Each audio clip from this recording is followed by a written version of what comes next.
আসসালামু আলাইকুম রহমতুল্লাহ। আপনারা জানেন আগামী গত 12ই ফেব্রুয়ারি ত্রয়োদশ জাতীয় সংসদ নির্বাচনে বিএনপি টু থার্ড মেজরিটির মাধ্যমে সরকার গঠন করে এবং আগামীকাল তারা শপথ গ্রহণের মাধ্যমে আনুষ্ঠানিকভাবে সরকার গঠন করবে।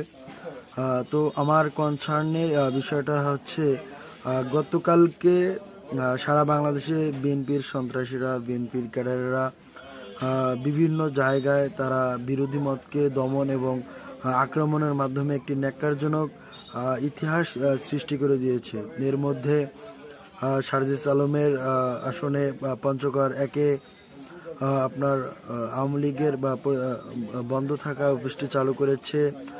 তারা বিরোধী মতকে দমন করার জন্য বাসাবাড়িতে আক্রমণ করেছে।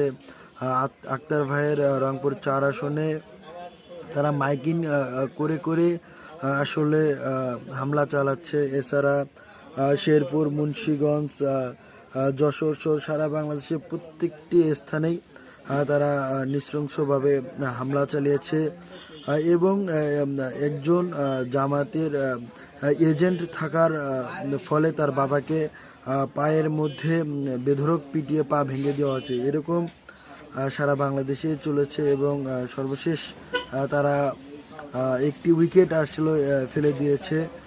উইকেট বলতে এখানেই লাশকে বোঝানো হচ্ছে। তারা উদ্বোধনী দিন উইকেট শূন্য থাকেনি।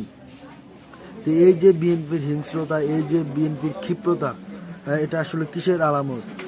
এই আলামতটা হচ্ছে আগামী বাংলাদেশ একটি ফ্যাসিবাদ 2.0 এর ভিতরে প্রবেশ করলো। আমরা একটি নতুন আঙ্গিকে, নতুন মোড়কে একটি ফেসিবাদের আমলে আনুষ্ঠানিকভাবে যাত্রা শুরু করলাম। আল্লাহ জানে আমাদের আসলে কপালে কি আছে। আমরা এই দেশের জনগণকে কখনোই দোষ দেব না, কারণ তারা প্রায় 43% ভোট দিয়ে জামাত জোটকে 43% ভোট দিয়েছে এবং বিএনপি জোট পেয়েছে 46% ভোট। এটা একটা হিউজ নাম্বার। আমি আসলে জনগণকে দোষ দেব না, আসলে আমাদের নিয়তিই খারাপ।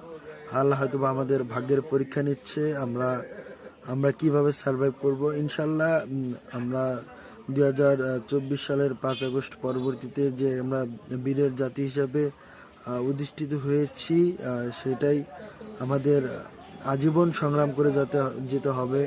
আমরা এই জুলাইটাকে আগামী 30 থেকে 35 বছর জিয়ে রাখবো ইনশাল্লাহ। আমরা জুলাইকে কারো কুক্ষিত হতে দেব না এবং সেই সাথে বিএনপির এই অপকর্মের বিরুদ্ধে শক্ত হতে প্রতিবাদ করব। ইনকিলাব জিন্দাবাদ।